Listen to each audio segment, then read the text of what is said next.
2 दिन पहले जो मुस्लिम एमएलएस कर्नाटका के जितने कांग्रेस के एमएलएस और एमएलसीज मिलकर जो Basavaraj Bommai chief minister of Karnataka को जाकर एक मेमोरेंडम दिए हैं, उस मेमोरेंडम में उन्होंने एक डिमांड किया है। उस डिमांड में उन्होंने कहा है कि एसडीपीए और पीएफआई को बैन करना चाहिए, ऐसा एक डिमांड लेकर गए हैं। ये बहुत ही एक मजाकिया हो सकता है या फिर एक बहुत ही घटिया तरीके से इन लोगों ने वहाँ पर रिप्रेजेंट किया है।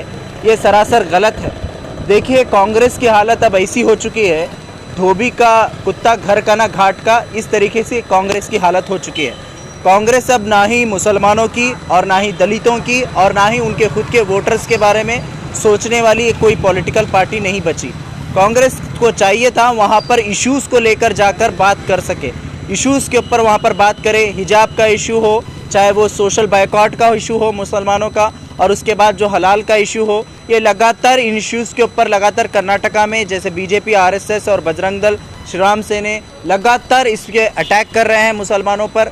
कई मुस्लिम नौजवानों का कत्ल भी हुआ है, दलितों का कत्ल हुआ है और कई चर्च पर हमले हुए हैं। टोटल 17 चर्च पे हमले हुए हैं। ये लगातार हो रहा है, लेकिन उसके बावजूद भी कांग्रेस को चाहिए था इन पर बात करे, असेंबली पर इस पर हंगामा करे, लेकिन वहाँ पर कांग्रेस के लोग जाकर, एमएलए जाकर एसडीपीआई जैसी एक पॉलिटिकल पार्टी को बैन करने की डिमांड करते हैं। शर्म आनी चाहिए इन लोगों को। इन लोगों के पास कोई एजेंडा नहीं है। अब कांग्रेस के पैरों तले ज़मीन चली गई है, इसीलिए ऐसी हरकत कर रहे हैं।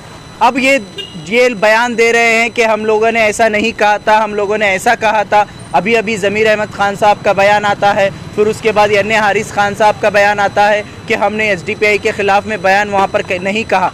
लेकिन दूसरी ओर खुद जो सलीम अहमद साहब जो एमएलसी है उस वफ़द में वो भी मौजूद थे, उनका एक बयान आता है, हाँ हमने ये डिमांड किया था। तो पहले आप लोग तय करें किसके बारे में आप क्या कह रहे हैं। आप लोगों के पास खुद नहीं मालूम, अब आप लोगों को पूरी कौम थूक रही है, तो थूकने के बाद आप लोग उसको चाटने का काम कर रहे हैं। ये कांग्रेस की हकीकत है। तो और दूसरी ओर अभी अभी मोहतरमा कनीस फातिमा एमएलए मैडम का एक बयान आता है कि जो अजान का जो वॉल्यूम है उस वॉल्यूम को कम कर अज़ा देना चाहिए। ये किस तरीके की घटिया बात ये लोग करते हैं।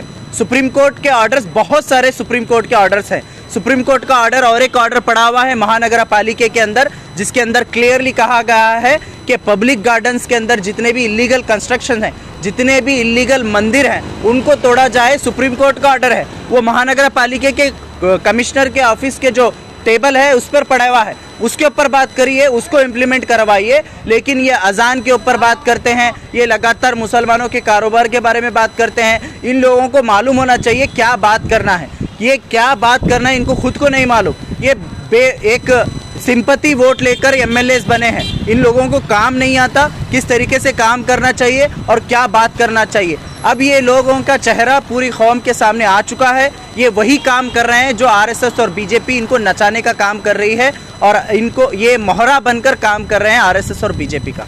इसके बारे में यही कहना चाहूँगा, सुप्रीम कोर्ट के ऐसे बहुत सारे ऑर्डर्स हैं।